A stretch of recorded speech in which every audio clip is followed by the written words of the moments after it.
ಭಾರತ ಪಾಕಿಸ್ತಾನದ ಮಧ್ಯದ ಎಲ್ಲ ರಾಜತಾಂತ್ರಿಕ ಸಂಬಂಧಗಳು ಪಹಲ್ಗಾಮ್ ಅಟ್ಯಾಕ್ ನಂತರ ಕತ್ತರಿಸಲ್ಪಟ್ಟಿವೆ. ಭಾರತ ಒಂದು ಡಿಸೈಡ್ ಮಾಡ್ತು ಪಹಲ್ಗಾಮ್ ದಾಳಿಯ ನಂತರ. ಆಪರೇಷನ್ ಸಿಂಧೂರ ಮಿಲಿಟರಿ ಆಕ್ಷನ್ ಆಗಿತ್ತು. ಅದಕ್ಕಿಂತ ಮುಂಚೆ ಡಿಪ್ಲೊಮ್ಯಾಟಿಕ್ ಆಕ್ಷನ್ ತಗೊಂಡ್ರು. ಆ ಡಿಪ್ಲೊಮ್ಯಾಟಿಕ್ ಆಕ್ಷನ್ಗಳ ಪೈಕಿ ಎಲ್ಲ ರಾಜತಾಂತ್ರಿಕ ಸಂಬಂಧಗಳನ್ನು ಕಡಿದುಕೊಳ್ಳುವುದು ಒಂದಾಗಿತ್ತು. ಇನ್ನೊಂದು ಸಿಂಧೂ ನದಿ ನೀರಿನ ಹಂಚಿಕೆ ಒಪ್ಪಂದವನ್ನು ಸಸ್ಪೆನ್ಷನ್ನಲ್ಲಿಡೋದಾಗಿತ್ತು. ಆ ಎರಡು ನಿರ್ಧಾರಗಳಾದವು. ಈಗ ಭಾರತ ಮತ್ತು ಪಾಕಿಸ್ತಾನದ ಕೆಲವರು ಸೇರ್ಕೊಂಡು ಭಾರತದ ಪ್ರಧಾನಮಂತ್ರಿಗಳಿಗೆ ಪಾಕಿಸ್ತಾನದ ಪ್ರಧಾನಮಂತ್ರಿಗಳಿಗೆ ಪತ್ರ ಬರೆದಿದ್ದಾರೆ. ರಾಜತಾಂತ್ರಿಕ ಸಂಬಂಧಗಳು ಪುನರ್ಸ್ಥಾಪನೆಗೊಳ್ಳಲಿ, ಮಾತುಕತೆಗಳು ಶುರುವಾಗಲಿ, ಅಟ್ಟಾರಿ ವಾಘಾ ಬಾರ್ಡರ್ನನ್ನು ಓಪನ್ ಮಾಡಿ ಪಾಕಿಸ್ತಾನಕ್ಕೆ ಬೇಕಾದ ವಸ್ತುಗಳು ಭಾರತದಿಂದ ಹೋಗಲಿ, ಭಾರತದಿಂದ ಬೇಕಾದ ವಸ್ತುಗಳು ಪಾಕಿಸ್ತಾನಕ್ಕೆ ಹೋಗಲಿ ಅಂತ ಪತ್ರ ಬರೆದಿದ್ದಾರೆ ಇವರು. ಪ್ರಧಾನಿ ನರೇಂದ್ರ ಮೋದಿ ಅವರಿಗೆ ಮತ್ತು ಪಾಕಿಸ್ತಾನದ ಪ್ರಧಾನಿ ಶಹಬಾಜ್ ಶರೀಫ್ಗೆ ಪತ್ರ. ಇದು ವೀಸಾ ಸೇವೆ ಶುರು ಮಾಡಬೇಕಂತೆ, ಹೈ ಕಮಿಷನ್ ಓಪನ್ ಆಗಬೇಕಂತೆ, ವಾಯು ಪ್ರದೇಶಗಳು ಅವರ ವಿಮಾನಕ್ಕೆ ಇವ್ರದ್ದು ವಿಮಾನಕ್ಕೆ ಅವರದ್ದು ವಾಯು ಪ್ರದೇಶಗಳ ಮುಕ್ತ ಆಗಬೇಕಂತೆ. ಒಟ್ಟಿನಲ್ಲಿ ಎರಡು ರಾಷ್ಟ್ರಗಳ ಮಧ್ಯೆ ದ್ವಿಪಕ್ಷೀಯ ಸಂಬಂಧ ಪುನರ್ಸ್ಥಾಪನೆ ಆಗಬೇಕಂತೆ. ಪಾಕಿಸ್ತಾನದಲ್ಲಿ ಹುಟ್ಟಿ ಬೆಳೆದು ಕೆನಡಾದ ಸಿಟಿಸನ್ ಆಗಿದ್ದ ತಾರೆಕ್ ಫತಾ ಅಂತ ಒಬ್ಬರು ರೈಟರ್ ಇದ್ದರು. ತಾರೆಕ್ ಫತಾ ತೀರ್ಕೊಂಡ್ರು. ಇಲ್ಲಿ ಬೆಂಗಳೂರಿಗೆ ಅವರು ಬಂದಾಗ ನಾನು ಒಂದು ಇಂಟರ್ವ್ಯೂನು ಮಾಡಿದ್ದೆ. ಈ ರೀತಿಯಾಗಿ ಪತ್ರ ಬರೆಯೋದು, ಒತ್ತಡ ಹಾಕೋದು ಮತ್ತು ಸಂಬಂಧಗಳ ಸರಿಯಾಗಿದ್ದಾಗ ಅಲ್ಲಿನ ಕಲಾವಿದರನ್ನು ಕರೆಸ್ದೆ, ಇಲ್ಲಿನ ಕಲಾವಿದರನ್ನು ಕರೆಸ್ದೆ, ಇಂಥದ್ದೆಲ್ಲ ಮಾಡೋರಿಗೆ ಅವರು ಅಮನ್ ಕಿ ಆಶಾ ಆಂಟಿಗಳು ಅಂತ ಒಂದು ಹೆಸರಿಟ್ಟಿದ್ರು. ಅಂದರೆ ಅದರಲ್ಲೇನು ಹೆಣ್ಮಕ್ಳು ಅಷ್ಟೇ ಇದ್ದಾರೆ ಅಂತ ಅನ್ಕೋಬೇಡಿ ನೀವು. ಅವ್ರು ಕರಿತಿದ್ರು ಹಾಗೆ ಅಮನ್ ಕಿ ಆಶಾ ಆಂಟಿಗಳು ಅಂತ. ಗಂಗಾ ಜಮುನಾ ತೈಜೀಬ್ ಅಂತ ಒಂದು ಇದೆ ಇವ್ರದ್ದು, ಗಂಗಾ ಜಮುನಾ ತೈಜೀಬ್ ಅಂತ. ಅವ್ರು ಕೇಳ್ತಾ ಇದ್ದದ್ದು ಗಂಗಾ ಭಿ ಹಮಾರ, ಜಮುನಾ ಭಿ ಹಮಾರ, ತೈಜೀಬ್ ಕ್ಯೂ ತುಮಾರ ಅಂತ. ಒಂದು ಪತ್ರ 117 ಜನ ಸೈನ್ ಹಾಕಿದ್ದಾರೆ ಇದರಲ್ಲಿ, ಭಾರತ ಮತ್ತು ಪಾಕಿಸ್ತಾನದವರು ಸೇರಿ. ಪ್ರಮುಖರು ಯಾರ್ಯಾರು? ಫಾರೂಕ್ ಅಬ್ದುಲ್ಲಾ, ನ್ಯಾಷನಲ್ ಕಾನ್ಫರೆನ್ಸ್ನ ಮುಖ್ಯಸ್ಥ; ಮೀರ್ವೈಸ್, ಕಾಶ್ಮೀರಿ ಪ್ರತ್ಯೇಕತಾವಾದಿ ನಾಯಕ; ಮೆಹಬೂಬಾ ಮುಫ್ತಿ, PDP ನಾಯಕಿ; ಮನೋಜ್ ಝಾ, RJD ಸಂಸದ; ಹುಮಾಯೂನ್ ಕಬೀರ್, ಪಶ್ಚಿಮ ಬಂಗಾಳದಲ್ಲಿ ಗೆದ್ದರಲ್ಲ ಪ್ರತ್ಯೇಕ ಪಕ್ಷ ಮಾಡಿಕೊಂಡು, ಹುಮಾಯೂನ್ ಕಬೀರ್ MLA; ಪಾಕಿಸ್ತಾನದ ಕಡೆಯಿಂದ ಖುರ್ಷೀದ್ ಕಸೂರಿ, ಪಾಕಿಸ್ತಾನದ ಮಾಜಿ ವಿದೇಶಾಂಗ ಸಚಿವ; ಅಶ್ರಫ್ ಖಾಜಿ, ಮಾಜಿ ರಾಜತಾಂತ್ರಿಕ ಅಧಿಕಾರಿ; ಇಸ್ಫನ್ಯಾರ್ ಭಂಡಾರ್, ಪಾಕ್ ಅಸೆಂಬ್ಲಿ ಸದಸ್ಯ; ಪರ್ವೇಜ್ ಹುಡ್ಬೋಯ್, ಪರಮಾಣು ಭೌತಶಾಸ್ತ್ರದ ಲೇಖಕ ಅಂತ ಇಂಥದ್ದೊಂದು ಪತ್ರ ಬರೆದಿದ್ದಾರೆ. ಈ ಪತ್ರದ ಮೇಲೆ ನಿರ್ಧಾರ ತೆಗೆದುಕೊಳ್ಳಬೇಕಾದವರು ನಿರ್ಧಾರ ತಗೊಳ್ಳಿ, ಅದರಲ್ಲೇನಿಲ್ಲ. ಬಟ್ ಪ್ರಶ್ನೆ ಇರೋದು, ಈಗ ಯಾಕೆ ಈ ಪತ್ರ, ಈಗ ಯಾಕೆ ಅಂತ. ಪಹಲ್ಗಾಮ್ ದಾಳಿಯೂ ಸೇರಿದಂತೆ ಭಾರತದ ಮೇಲೆ ನಡೆದ ಭಯೋತ್ಪಾದಕ ದಾಳಿಗಳಲ್ಲಿ ಪಾಕಿಸ್ತಾನದ ಪಾತ್ರ ಅನ್ಡೌಟೆಡ್ಲಿ ಕ್ಲಿಯರ್ ಆಗಿದೆ. ಮೂಟೆ ಮೂಟೆ ಡಾಸಿಯರ್ಗಳನ್ನು ಭಾರತ ಕೊಟ್ಟಿದೆ ಅವರಿಗೆ, ಮೂಟೆ ಮೂಟೆ. ನಿಮ್ಮ ನೆಲದಲ್ಲಿರುವ ಇಂಥ ಭಯೋತ್ಪಾದಕ ತರಬೇತಿ ಕೇಂದ್ರದಲ್ಲಿ ತರಬೇತಿ ಪಡೆದ ಇಂತಿಂಥವರು ಭಾರತದೊಳಗೆ ಬಂದು ಇಂಥಿಂಥ ಕೃತ್ಯಗಳನ್ನು ಮಾಡಿದರು ನೋಡಿ ಅನ್ನುವುದಕ್ಕೆ ಸಾಕ್ಷ್ಯಗಳನ್ನು ಭಾರತ ಕೊಡ್ತು. ಪಾಕಿಸ್ತಾನ ಅದನ್ನು ನಿರಾಕರಿಸ್ತಾ ಬಂತು. ಅಂತಿಮವಾಗಿ ಸರ್ಜಿಕಲ್ ಸ್ಟ್ರೈಕ್ ಮಾಡಬೇಕಾಗಿ ಬಂತು. ಸರ್ಜಿಕಲ್ ಸ್ಟ್ರೈಕ್ ಆದಮೇಲೂ ಪಾಕಿಸ್ತಾನ ಏನು ಸುಧಾರಿಸಿಕೊಳ್ಳಲಿಲ್ಲ. ಭಾರತ ಏರ್ ಸ್ಟ್ರೈಕ್ ಮಾಡ್ತು. ಏರ್ ಸ್ಟ್ರೈಕ್ ಆದ ಮೇಲಾದರೂ ಇವ್ರದ್ದು ನಿಂತತಾ ಅಂದರೆ ಅದೂ ಇಲ್ಲ. ಪಹಲ್ಗಾಮ್ ದಾಳಿಯ ನಂತರ ಆಪರೇಷನ್ ಸಿಂಧೂರ. ಪಾಕಿಸ್ತಾನಕ್ಕೆ ಆಪರೇಷನ್ ಸಿಂಧೂರಕ್ಕಿಂತಲೂ 100 ಪಟ್ಟು ದೊಡ್ಡ ಹೊಡೆತ ಕೊಟ್ಟಿರೋದು ನೀರು ಕೊಡೋದಿಲ್ಲ ನಿಮಗೆ ಅಂತ ಭಾರತ ಹೇಳಿರುವುದು. ಸಿಂಧೂ ನದಿ ನೀರಿನ ಒಪ್ಪಂದವನ್ನು ಸಸ್ಪೆನ್ಷನ್ನಲ್ಲಿ ಇಟ್ಟಿರುವುದು ಪಾಕಿಸ್ತಾನಕ್ಕೆ ದೊಡ್ಡ ಹೊಡೆತ ಅಂದರೆ ದೊಡ್ಡ ಹೊಡೆತ ಆಗಿಬಿಟ್ಟಿದೆ. ನೀವು ಅಲ್ಲಿನ ರಾಜಕಾರಣಿಗಳ ಹೇಳಿಕೆಯನ್ನು ನೋಡ್ಬೇಕು ನೀವು. ಐ ಥಿಂಕ್ ಶಹಬಾಜ್ ಶರೀಫೇ ಇತ್ತೀಚೆಗೆ ಹೇಳಿದ್ದು, ಸಿಂಧೂ ನದಿಯ ನೀರನ್ನು ನಮಗೆ ಕೊಡದೆ ಹೋದರೆ ಯುದ್ಧ ಮಾಡೋದಕ್ಕೂ ನಾವು ಹಿಂದೆ ಮುಂದೆ ನೋಡೋದಿಲ್ಲ ಅಂತ.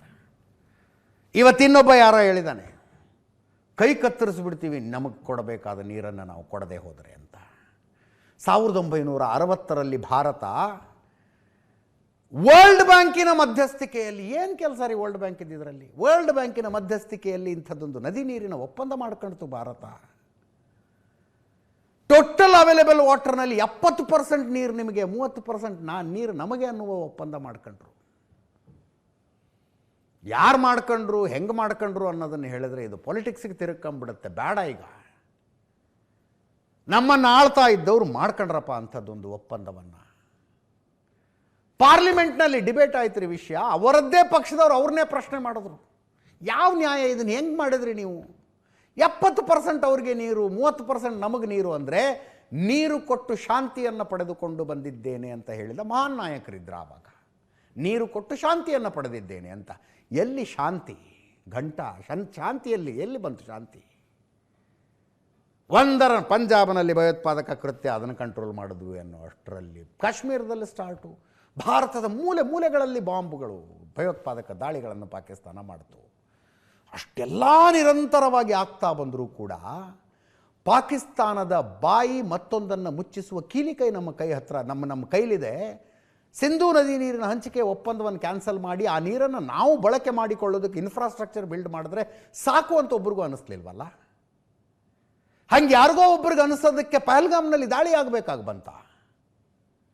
ಅದು ಯಾರ ಮೇಲೆ? ಪಿಕ್ನಿಕ್ ಮಾಡೋದಕ್ಕೆ ಹೋದಂಥ ಪ್ರವಾಸಿಗರ ಮೇಲೆ ದಾಳಿ. ಆ ನೀರು ಬರ್ತಿಲ್ಲ ಅನ್ನೋದು ಪಾಕಿಸ್ತಾನಕ್ಕೆ ಹುಚ್ಚಿಡ್ದಂಗೆ ಆಗ್ಬಿಟ್ಟಿದೆ. ನೀರು ಕೊಡೋದಿಲ್ಲ ಅಂತಲ್ಲ ಭಾರತ ಹೇಳಿದ್ದು, ನಿಮಗೆ ಬೇಕಾದಾಗ ಕೊಡೋದಿಲ್ಲ ನಾವು ಅಂತ. ಅಥವಾ ನಮಗೆ ಯಾವಾಗ ಬೇಕು ಅವಾಗ ಬಿಡ್ತೀವಿ. ನಮಗೆ ಯಾವಾಗ ಬೇಕು ಅವಾಗ ಬಿಡ್ತೀವಿ ಅಂದರೆ ಏನು ಅರ್ಥ? ಅದು ಭಾರತದ ಹತ್ರ ಅಷ್ಟೂ ನೀರನ್ನು ಹಿಡಿದಿಟ್ಟುಕೊಳ್ಳುವ ಇನ್ಫ್ರಾಸ್ಟ್ರಕ್ಚರ್ ಸದ್ಯಕ್ಕಿಲ್ಲ. ನಮಗೆ ನೀರಿನ ಅವಶ್ಯಕತೆ ಇದೆ. ಆ ನೀರನ್ನು ತಿರುವಿದರೆ, ಅಣೆಕಟ್ಟುಗಳನ್ನು ಕಟ್ಟಿ ತಿರುವಿಕೊಂಡ್ರೆ ಪಂಜಾಬಿನ ತನಕ ನೀರು ಕೊಡ್ಬೋದು ರೀ. ಪಂಜಾಬ್ ಚಂಡೀಗಢ ತನಕ ನೀರು ತರ್ಬೋದು. ಅದನ್ನು ಆ ಇನ್ಫ್ರಾಸ್ಟ್ರಕ್ಚರ್ ಭಾರತದ ಬಳಿ ಇಲ್ಲ. ಇನ್ನು ಕಟ್ತಾ ಇದ್ದೀವಿ ನಾವು ಅದನ್ನು. ಹಾಗೆ ಕಟ್ತಾ ಇರುವಾಗ ಈಗ ಎಷ್ಟು ಇನ್ಫ್ರಾಸ್ಟ್ರಕ್ಚರ್ ಇದೆಯೋ ಅದರಲ್ಲಿ ಪಾಕಿಸ್ತಾನದಲ್ಲಿ ಜೋರು ಮಳೆ ಆಗ್ತಿರುವಾಗ ನಮ್ಮಲ್ಲೂ ಮಳೆ ಆಗ್ತಿರುತ್ತಪ್ಪ, ಬಿಟ್ಬಿಡೋದು ನೀರು. ಪಾಕಿಸ್ತಾನದಲ್ಲಿ ನೀರು ಬೇಕು ಅಂತ ಬಾಯಿ ಬಡ್ಕೊಳ್ತಿರುವಾಗ ನಮ್ಮಲ್ಲೂ ನೀರಿನ ಕೊರತೆ ಇರುತ್ತೆ, ನಾವು ಬಳಸ್ಕೊಳ್ಳೋದವಾಗ. ಅಂಥದ್ದೊಂದು ತಂತ್ರವನ್ನು ಈಗಿನ ಸರ್ಕಾರ ಅನುಸರಿಸ್ತು. ಪಾಕಿಸ್ತಾನಕ್ಕೆ ಬಿಕ್ಕಳಿಕೆ ಶುರುವಾಗ್ಬಿಟ್ಟಿದೆ. ಬಿಕ್ಕಳಿಕೆ, ಯು ಮೆ ನಾಟ್ ಬಿಲೀವ್. ಪಾಕಿಸ್ತಾನದ 1/4 ಭಾಗ GDP ಬರದೆ ಈ ನೀರಿನಿಂದ. ಈ ನೀರನ್ನು ಸಂಪೂರ್ಣವಾಗಿ ನಿಲ್ಲಿಸಿ ಬಿಟ್ಟರೆ ಅವ್ರದ್ದು 25% GDP ಕಿತ್ಕೊಂಡು ಹೋಯಿತು ಅಂತ. 1,60,00,000 ಹೆಕ್ಟೇರ್ ನೀರಾವರಿ ಆಗುತ್ತೆ ಈ ನೀರಿನಿಂದ ಅವರಿಗೆ. ಪಾಕಿಸ್ತಾನದ ಅನೇಕ ನಗರಗಳಿಗೆ ಕುಡಿಯೋ ನೀರು, ನೀರಾವರಿ ಹೊರತುಪಡಿಸಿ ಹೇಳ್ತಾ ಇದ್ದೇನೆ, ಕುಡಿಯೋ ನೀರು, ಅವರಿಗೆ ಇಂಡಸ್ಟ್ರಿಗೆ ನೀರು.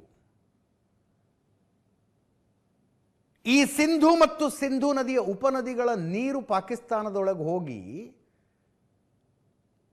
ಅಲ್ಲಿ ಕೃಷಿ ಆಗುತ್ತೆ. ನೀರಿನ ಮೇಲೆ ಡಿಪೆಂಡ್ ಆಗಿರುವ ಬೇರೆ ಬೇರೆ ಇಂಡಸ್ಟ್ರಿಗಳು ನಡೀತವೆ. ಕೃಷಿಯ ಇಂಡಸ್ಟ್ರಿ ಅಂದರೆ ಅಗ್ರಿಕಲ್ಚರಲ್ ಇಂಡಸ್ಟ್ರಿಗಳಿದೆ. ಆ ಇಂಡಸ್ಟ್ರಿಗಳು ಎಲ್ಲ ಸೇರಿ 40% ಪಾಕಿಸ್ತಾನದವ್ರಿಗೆ ಉದ್ಯೋಗ, 40% ಉದ್ಯೋಗ ಸಿಗೋದು ಈ ನೀರಿನಿಂದ ಅವ್ರಿಗೆ. ಯಾರೋ 1960ರಲ್ಲಿ ಒಂದು ಅಗ್ರಿಮೆಂಟ್ ಮಾಡ್ಕೊಂಡ್ರು. ಆ ಅಗ್ರಿಮೆಂಟ್ ಪ್ರಕಾರ ನಮಗೆ 70% ನೀರು ಕೊಡ್ತಾ ಇರುವವರ ಋಣದಲ್ಲಿದ್ದೀವಿ ನಾವು ಅನ್ನೋದನ್ನು ಖಬರ್ನಲ್ಲಿಟ್ಕೊಳ್ಳದೆ ಭಾರತದ ಮೇಲೆ ಇಷ್ಟು ದಾಳಿಗಳನ್ನು ನಡೆಸ್ತಾ ಬಂದರು. ಈ ಒಪ್ಪಂದ ಯಾವತ್ತೂ ರದ್ದಾಗಬೇಕಾಗಿತ್ತು, ಈಗ ರದ್ದಾಗಿದೆ. ಪಾಕಿಸ್ತಾನ ಬಿಕ್ಕಳಿಸ್ತಾ ಇದೆ. ಈಗ ಪತ್ರ ಬರೀತಾರೆ ನೋಡಿ ಇವರು, ಈಗ ಪತ್ರ ಬರೀತಾರೆ, ಮಾತುಕತೆ ಶುರು ಮಾಡಿ ನಾವು ಚೆನ್ನಾಗಿರೋಣ. 117 ಜನ ಸೇರಿ ಸೈನ್ ಹಾಕಿ ಪತ್ರ ಬರೆದಿದ್ದಾರೆ. ಈಗ ಏನು ಬದಲಾವಣೆ ಆಯಿತು ಅಂತ? ಅಟ್ಲೀಸ್ಟ್ ಪಾಕಿಸ್ತಾನ ನಮ್ಮಲ್ಲಿರುವ ಭಯೋತ್ಪಾದಕ ತರಬೇತಿ ಕೇಂದ್ರಗಳನ್ನೆಲ್ಲ ನಾವು ಮುಚ್ತಾ ಇದ್ದೀವಿ, ಅವನ್ನ ನಮ್ಮ ನೆಲದಲ್ಲಿ ಆಪರೇಟ್ ಆಗೋದಕ್ಕೆ ಬಿಡೋದಿಲ್ಲಪ್ಪ. 3 ತಿಂಗಳು ಟೈಮ್ ಕೊಡಿ, 3 ತಿಂಗಳಾದ ಮೇಲೆ ಭಾರತದಿಂದ ಒಂದು ನಿಯೋಗ ಬಂದು ಏನು ಚೆಕ್ ಮಾಡ್ಕೋತಿರೋ ಮಾಡ್ಕೊಳ್ಳಿ. ಆಮೇಲಾದರೂ ಸಿಂಧು ನದಿಯ ನೀರು ನಮಗೆ ಕೊಡ್ತೀರಾ ಅಂತ ಕೇಳಿದರೆ ಅದಕ್ಕೊಂದು ಅರ್ಥ ಇದೆ. ಏನಿಲ್ಲ ಎಂತಿಲ್ಲ, ಮಾತುಕತೆ ಶುರು ಮಾಡಿ, ವ್ಯಾಪಾರ ಶುರು ಮಾಡಿ, ಏರ್ ಸ್ಪೇಸ್ಗಳನ್ನು ಓಪನ್ ಮಾಡಿ, ಅಮನ್ ಕಿ ಆಶಾ. ಇಂಟ್ರೆಸ್ಟಿಂಗ್ಲಿ RSSನ ಸರಕಾರ್ಯವಾಹ ಆದಂಥ ದತ್ತಾತ್ರೇಯ ಹೊಸಬಾಳೆಯವರು ಇತ್ತೀಚೆಗಿದೆ ಮಾತಾಡಿದರು. ಭಾರತ ದೇಶದ ಪಾಲಿಗೆ ಪಾಕಿಸ್ತಾನ ಸದಾ ಮಗ್ಗಲ ಮುಳ್ಳು. ಭಾರತದ ಹಲವು ಪ್ರಯತ್ನಗಳ ಹೊರತಾಗಿ ಉತ್ತಮ ರಾಜತಾಂತ್ರಿಕ ಸಂಬಂಧ ಬೆಸೆಯುವ ಯಾವುದೇ ಇರಾದೆಯೂ ಪಾಕಿಸ್ತಾನಕ್ಕಿಲ್ಲ. ಆದಾಗ್ಯೂ ಭಾರತ ರಾಜತಾಂತ್ರಿಕ ಮಾತುಕತೆಯ ಕಿಟಕಿ ತೆರೆದಿಡಬೇಕು. ನಾವು ಯಾವಾಗಲೂ ಸಂವಾದದಲ್ಲಿ ತೊಡಗಿಸಿಕೊಳ್ಳಲು ಸಿದ್ಧರಾಗಬೇಕು. ಆದರೆ ರಾಷ್ಟ್ರದ ಭದ್ರತೆ ಮತ್ತು ಸ್ವಾಭಿಮಾನವನ್ನು ಬಿಟ್ಟುಕೊಡಬಾರದು. ಜನರಿಂದ ಜನರಿಗಿರುವ ಸಂಬಂಧ ದೇಶಗಳ ಉದ್ವಿಗ್ನತೆಯನ್ನು ಕಡಿಮೆ ಮಾಡುತ್ತೆ. ಯಾಕಂದರೆ ಪಾಕಿಸ್ತಾನ ಭಾರತ ಸಾಂಸ್ಕೃತಿಕ ಸಂಬಂಧ ಹೊಂದಿವೆ. ನಾವು ಒಂದು ಕಾಲದಲ್ಲಿ ಒಂದೇ ರಾಷ್ಟ್ರವಾಗಿದ್ದೆವು. ಯಾವ ಸಾಂಸ್ಕೃತಿಕ ಸಂಬಂಧದ ಮಾತಾಡ್ತಾ ಇದ್ದಾರೆ ದತ್ತಾತ್ರೇಯ ಹೊಸಬಾಳೆಯವರು? ನನಗೆ ಅರ್ಥ ಆಗಲಿಲ್ಲಪ್ಪ. ಯಾವ ಸಾಂಸ್ಕೃತಿಕ ಸಂಬಂಧ? 1928ರ ಆಸುಪಾಸಿನಲ್ಲಿ ಆ ಸಾಂಸ್ಕೃತಿಕ ಸಂಬಂಧವನ್ನು ಕಿತ್ತೆಸೆಯುವ ಪ್ರಕ್ರಿಯೆ ಶುರುವಾಯಿತು ಸ್ವಾಮಿ. ಕಿತ್ತೆಸೆಯುವ ಪ್ರಕ್ರಿಯೆ. ಆ ಪ್ರಕ್ರಿಯೆ ಪೂರ್ಣಗೊಂಡಿದೆ ಅನ್ನುವುದರ ಸಾಕ್ಷಿ ಏನು ಅಂದರೆ, ಆ ಫೀಲ್ಡ್ ಮಾರ್ಷಲ್ ಆಸಿಮ್ ಮುನೀರ್ ಮಾತಾಡಲಿಲ್ವಾ? ಅದನ್ನು ಹಮ್ ಮುಸಲ್ಮಾನ್, ಹಮಾರೆ ಸೋಚ್ ಅಲಗ್, ವಿಚಾರ ಅಲಗ್, ಏನೇನು ಬದಲಾಗಿದೆ ಅಂತ ಅನ್ನೋದನ್ನು ಹೇಳಲಿಲ್ವಾ ಆತ? ಸಾಂಸ್ಕೃತಿಕ ಸಂಬಂಧ ಯಾವಾಗಲೂ ಲವ್ ಒನ್ ವೇ ಇರಬಾರ್ದು. ಒನ್ ವೇ ಲವ್ ಎಷ್ಟು ದಿವಸ ಅಂತ ಮಾಡ್ತೀರಿ?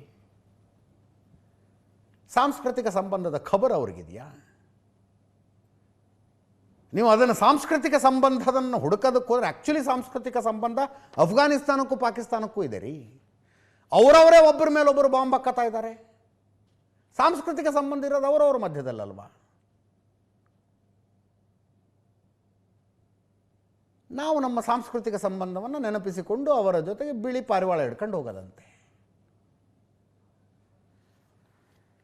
ಭಾರತ ದ್ವೇಷ ಇಲ್ಲದೆ ಹೊರತು ಪಾಕಿಸ್ತಾನದಲ್ಲಿ ಯಾವ ರಾಜಕಾರಣಿಯೂ ಸರ್ವೈವ್ ಆಗೋದಕ್ಕಾಗೋದಿಲ್ಲ.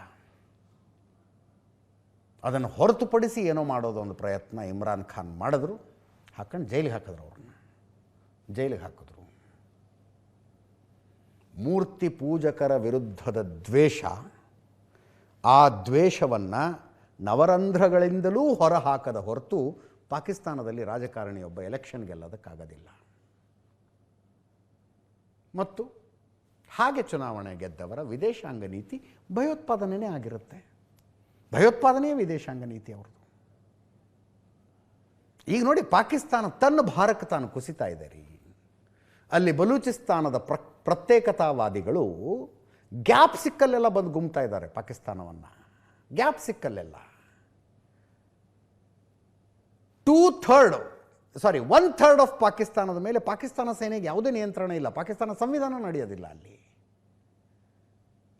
ಇನ್ನೊಂದು ಕಡೆ ಅಫ್ಘಾನಿಸ್ತಾನದ ತಾಲಿಬಾನಿಗಳು ಪಾಕಿಸ್ತಾನವನ್ನು ಕಣ್ಣು ಮುಚ್ಚೋದಕ್ಕೆ ಬಿಡ್ದಂಗೆ ಹೊಡಿತಾ ಇದ್ದಾರೆ, ನಿದ್ದೆ ಮಾಡೋದಕ್ಕೆ ಬಿಡ್ದಂಗೆ ಹೊಡಿತಾ ಇದ್ದಾರೆ. ಈ ಕಡೆ ಪಾಕ್ ಆಕ್ಯುಪೈಡ್ ಕಾಶ್ಮೀರದ ದಂಗೆ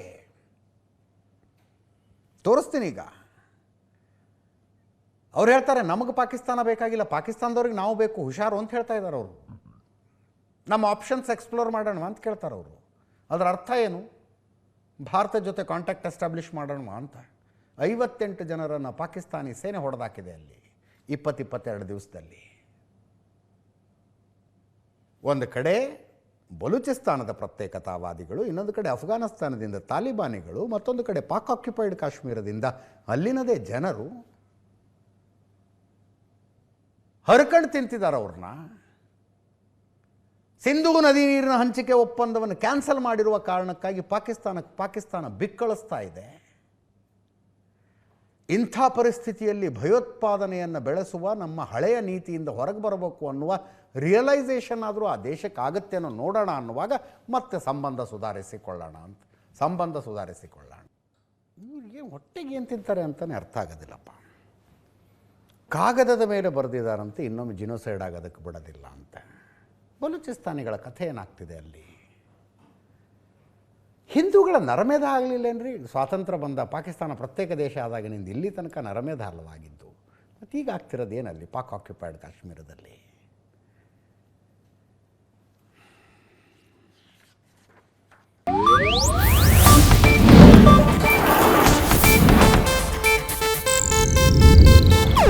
ಇದು ಏಷ್ಯಾನೆಟ್ ನ್ಯೂಸ್ ನೆಟ್ವರ್ಕ್ ಪ್ರಸ್ತುತಿ.